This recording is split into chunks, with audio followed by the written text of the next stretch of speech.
we were too radical. Remaining was also a sign of radicality. You know what? Anyway. What was so radical? Because we put Jesus Saves on our lapels. Because we carried the guitar, the things of this world. You know that. Now you even look at that and say, what was the hula baloo? You know.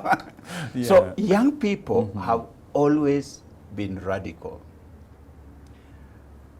I never thought I would live to be to the day that I would think that young people are radical, because I was the young person who was radical in my time. So on the positive side, that radicalness, that pushing of boundaries is not bad. God is still working in that process, doing his thing. I was listening to, I was in a conference, Alpha conference, where they were doing some training on the transformation of church. And Nicky Gamble, who is the leader of this Alpha movement, read a letter. And he read this letter that was written by a congregant to his pastor. And he said, Pastor, she said, it was a lady, I could hardly sit in church today. What kind of song was that? How can the choir sing such a song that is so worldly, you know, that is so irreverent to God, and does not take into perspective who God is? Treating God as if he's one of us. You know, and he was reading this letter and he said, this is a real letter that is from the archives. Do you know what song they were talking about? What a friend we have in Jesus. When it was first sung, it was a radical. Oh. How do you call God a friend? You know? How?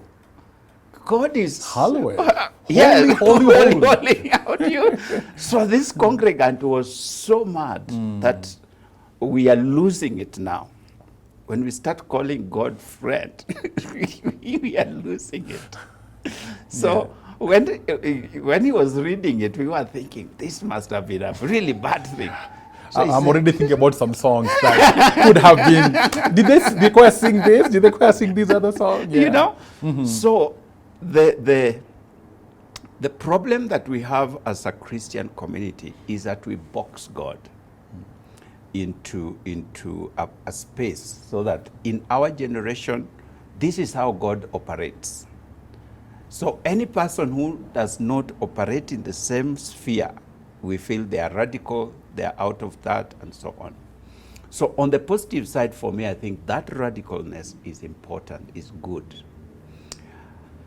There's a group that recently just formed, a music group of young people generally. It's called the Maverick City. I don't know whether you have listened to them. And they just do worship. And they come in as a crowd during this COVID-19 season. And what amazes me about this group, which started very small but is growing, is that they are a total mix that you never see in America. All shades of colors, which you never see in the church in America. If there's any church that is divided, is the church in America. They say 10 o'clock Sunday morning is the most divided time in America, because the Latinos go to their Latino church, the blacks go to their black church, the whites go to their white church, and so on and so forth. It's bad. You rarely go to a church where you find a mix. But these young people have come together and are doing worship that has everybody in it. But that is not just it. They sing from their hearts. I mean, when you see them crying and worshiping God, and just last night I was watching one of the videos that they've just put out about 2-3 days ago. And it just occurred to me, God is doing something here.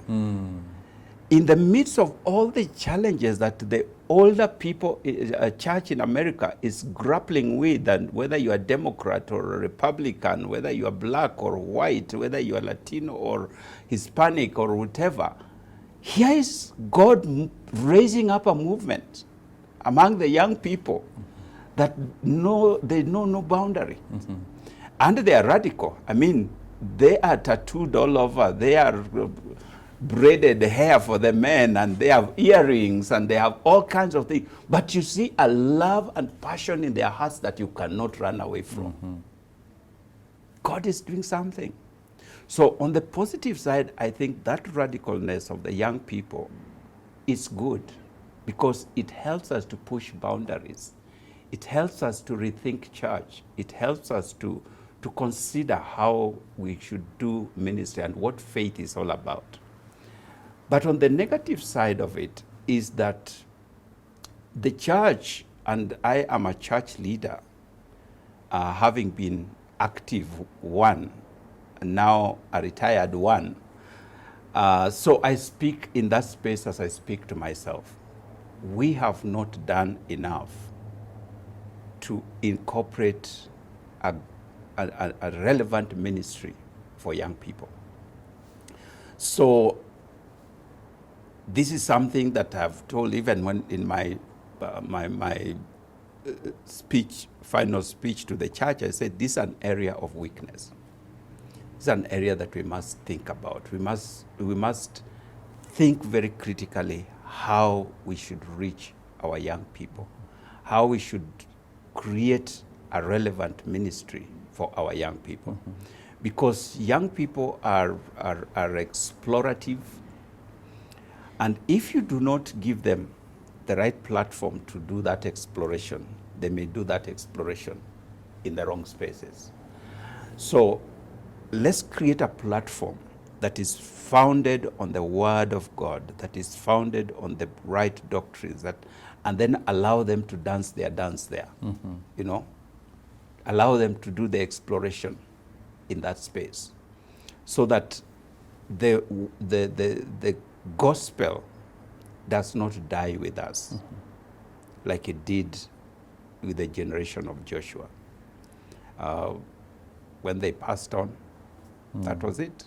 So that is scary. Okay. That as a Christian community, we have not done well in our ministry to young people. If there's a weakness, that is it. Yeah. So that's an acknowledgement there that there's still a lot to do with young people. Now, plenty. Just looping your conversation. Yes. About new frontiers. Yes. One of the things that you cited was that technology, the global space, is definitely the new frontier with all its methods of mission.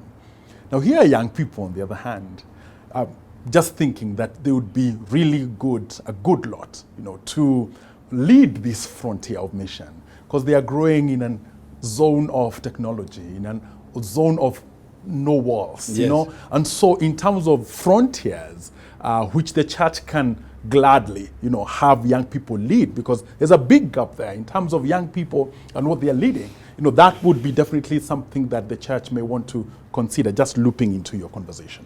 Now, let's move to church and state and government. And definitely you've had some wonderful opportunities, visible opportunities to engage with government. And let's stay with the Jubilee government and the name Jubilee. If we remember clearly, it has a spiritual connotation itself. Of course, it's become political, or people have forgotten it, but it had a spiritual connotation to it, number one. Number two is that the president, Uhuru Kenyatta, and the deputy, William Ruto, were an unlikely match in terms of leading this government. And they did. Like, it's a miracle. It was almost an impossible thing to imagine, a miracle right there. And now also, when they were beginning this Jubilee government, they knelt down before God, in front of the whole world. And I remember you were there, And now, looking at that moment, it looked like a fantastic, a new dawn, political, spiritual, everything that, the country would think about as hopeful. It looked that way. But let's look at where we are now. And the question is, Bishop, did that moment mean anything? Yes, that moment meant a lot. Some people have asked, was that just, what can I call it, drama? Or was it real? If these people knelt before God, why is it not going the way it should have gone, and so on? Let me bring two perspectives to God's act in human affairs, whether at individual, at family, at a nation, community. There are two ways, in my view, that God acts on our behalf. One is man reaching out to God. I, as an individual, have personal desires, personal ambitions, and so on, the things that I would want God to do for me. I, as a family, as church, as a nation, we have these dreams, these desires that we would want. And we come with sincerity before God. And they are within the will of God. So it is not something that you're asking that is contrary to the purposes of God. So you come with sincerity and ask God to do this for us. And God responds to the desires of man. God will meet you at the point of your need, if we put it that way. When you come to him with sincerity, Lord, this is what I'm looking for, this is what I desire, and it is within his will, he comes through. So that is one way that God acts in human affairs, whether at an individual level, at a family level, at a national level, whichever place. And the other way that God acts in human affairs is God bringing his will and purpose to bear on the purposes or in the affairs of man. So that he comes and, I don't want to use impose, but let me use it for that purpose, imposes his will upon you irrespective of what you are doing. So that if you are Abraham, he comes to you and says, leave your place, I'm taking you somewhere. And that's it. That is his plan. Now, the one is a desire of man with his promises. Lord, if you do this for me, I will not fast for 40 days. I will go to Timbuktu as a missionary. You have had those kinds of prayers, you know. So man making a commitment to God because he wants God to intervene in his purposes. But God does not make promises. God makes covenants. And he comes and covenants with David. He comes and covenants with Abraham. He comes and covenants with Jacob. He comes and covenants, you know. And God is not man that he should lie. What he says he will do. But man, you do know that we go our own ways.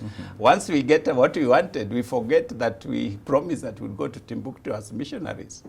we settle down to enjoy what it is.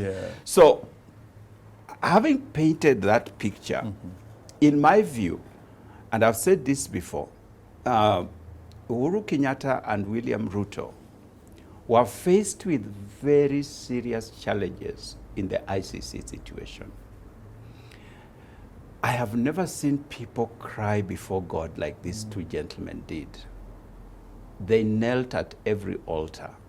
They humbled. It was not just at Kasarani. They had knelt in many other places. So I don't think Kasarani was then too difficult for them because they had knelt everywhere. They had been prayed for by every bishop, every pastor, any kind of person. And in my view, they were very sincere with God. And God heard their cry. God heard their prayer. And God lifted them to where he did.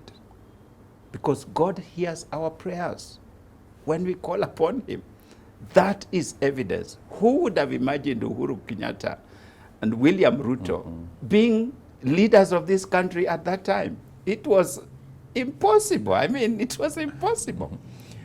But God is a God of impossibilities. So when these two gentlemen humbled themselves before God, God heard their prayer. God heard their cry. God answered their ask. Now, whether they remained true to that, I leave to them. But what happens is that when a human person like you and I come before God and bring our requests before him, and we make promises and vows and so on, but then we don't live up to that, God has no obligation to sustain that. He has no obligation because it is not his covenant. This was your ask.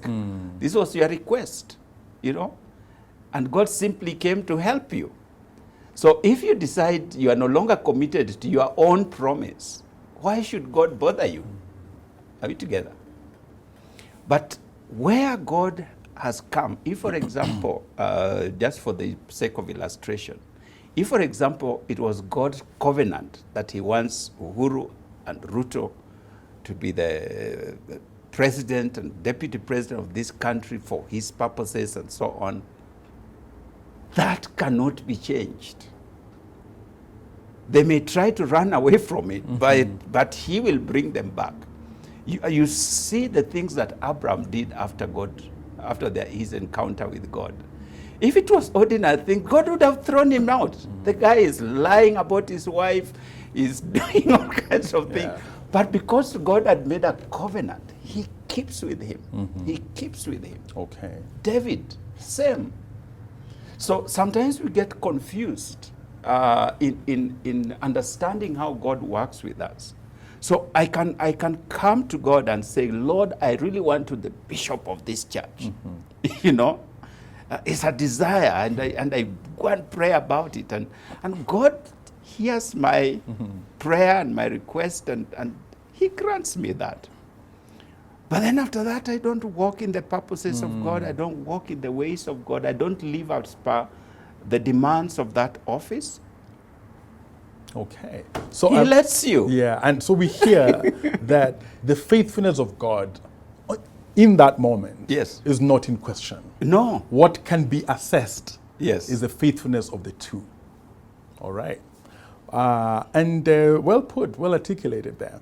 And again, we are not the judges. You know, we are not the judges. That's why I say as to their faithfulness, that is up between them and their God. All right. Because again, you know, God's ways are not our ways. So we may not even know what God is still doing with these guys. Okay.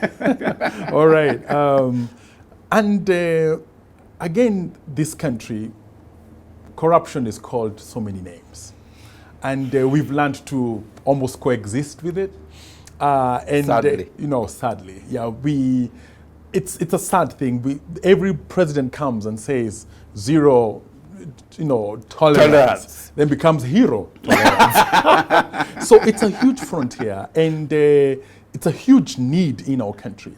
And you mentioned earlier about the need for the church to get into schools, specifically because of the opportunity to inculcate particular values for the sake of the future country, the future community, and for the sake of changing, you know, cultures like corruption. Now, corruption, when you think scripture and it's all its forms, you know, looks like legion, you know. But, you know, and Jesus asked this demoniac, "What's your name?" Corruption. We are many. A lot of creativity in this evil, you know? And here is one of the spaces, Bishop, where people would expect the church to confront this demon, you know, and confront this demon and, in a way, begin to show pockets of conquest. Pockets of conquest. Because if there's a place that the church can help this country, one of those spaces is in dealing with this demon, this demoniac, this legion of corruption. But the church seems to be actually a bit also infected, infected by pieces of the demoniac. Yes. So it's almost a situation whereby there's a big legion and a small Legionnaires. yeah. And so and we expect these legionnaires to cast out the big one. And so what's going on there? But that's a very interesting, question and illustration. I think there are two things. If you read the scriptures, particularly the Old Testament, and the role of the prophet and the priest, the prophet and the priest, their task, particularly the prophet, was to point out the evils that were in society. It was not their role to remove the evils of society. The leaders of society, in this case the kings, has that responsibility. In God's government, there are those three offices. There's the priest, there's the prophet, and there's the king. All these people, to use today's language, are men of God. They are emojis. President Kenyatta is as much a man of God, a servant of God, a minister of God, like Bishop, whoever. Because he has a responsibility under God to manage this country in a godly way. He's a representative of God in terms of governance. And therefore, he has that responsibility for which he will be taken to account when his time comes. What did you do? We see that throughout the scriptures in terms of the leadership that was there. So the prophet was the voice of God to point out the evils and the ills in society, so that the king, if he did not know, can rise and do something about it. It was not the work of the prophet to go and right the evils. No. It was the work of the king To do that. So, having said that, is the prophet doing his job in Kenya? I would say to a large extent, yes. The voice condemning corruption, the voice pointing out to the evils of society is there. So it is not for lack of knowledge that corruption continues in this country. No one can say, oh, we didn't know this was wrong, you know. So not at all. Every person in governance knows that corruption is wrong. The president himself, without any prodding, told us this country loses 2 billion per day, not per year. What a confession. Yeah. Yeah. It is not the role of the church leader. It is not the role of the prophet or the priest to deal with that 2 billion. It is the role of the king. It is that their responsibility, because they have been given instruments of power. The Bible says the king holds the sword not for no reason. Yeah. And the president was given a sword.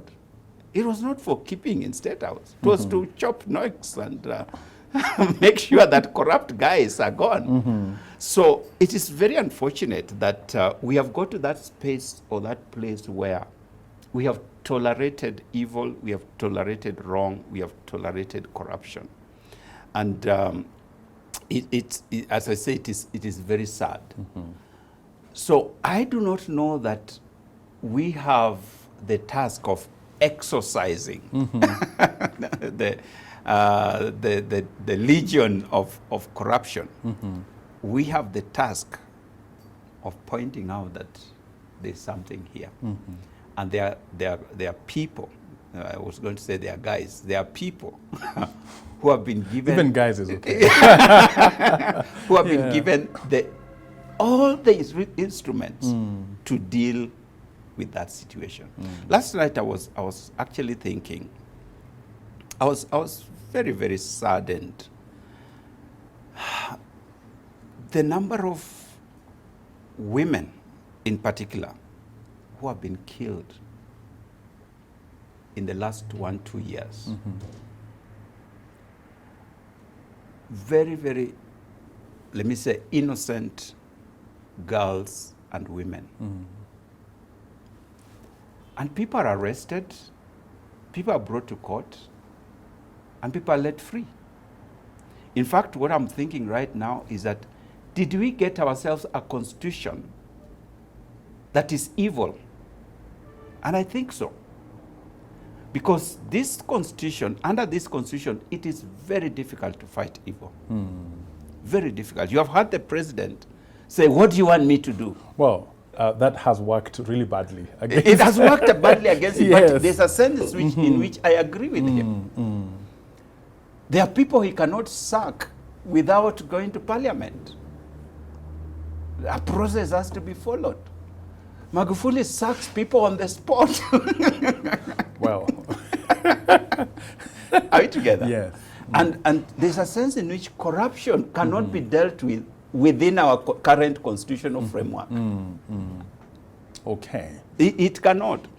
Where you arrest a person, take them to court, they get bail of a million shillings, and they are free to go back and use their money. The church going forward. Yeah. Because we need that kind of emotion. Not a settled emotion, not a comfortable emotion, but we need the angry emotion going forward. Yeah. For us to be rattled and for us to be shaken to realize that, hey, you are church, and you represent Jesus, and you have the power of the resurrection at work within you. Let's see it. Let's see it. So that's why I say anger is a good place to end this conversation, because it Maybe it is not a very good place. it sets the tone for us to keep envisioning. Pastor, you know that God has called us to be his agents in this world, to bring help and transformation, to bring solutions. He said, when I bring pestilence, when I shut, if my people who are called by my name humble themselves, turn from their wicked ways, and call, I will hear from holy heaven. It's very little that you hear of that. My WhatsApp is packed with conspiracy theories. Bishop, have you seen this? Bishop, have you read this? Watch this clip. My friend, how is this going to help me? Okay, then, suppose then this thing is a one world order, is a 666. So what then? What are we going to do as church? Tell me then what I'm supposed to do. That is what makes me angry. Okay. Bishop, thank you you so much. Thank you. This has been very insightful. Your engagement, your perspectives, I'm sure, have really benefited and stirred I our hope viewers. so. And So we thank you very much. maybe I've lost direction. No, you are right in it. You're right in it. So thank you very much. We appreciate your wisdom, your perspective, your articulation, and we'll have you right back. Thank you. Another set of hard questions. Viewers, we have been talking to Bishop Reverend Dr. David Oginde, responding to hard questions concerning the church. And indeed, our prayer is that from these perspectives, there has been something that has been stirred in you to be especially sought at such a time as this. This has been Spotlight. Thank you for watching.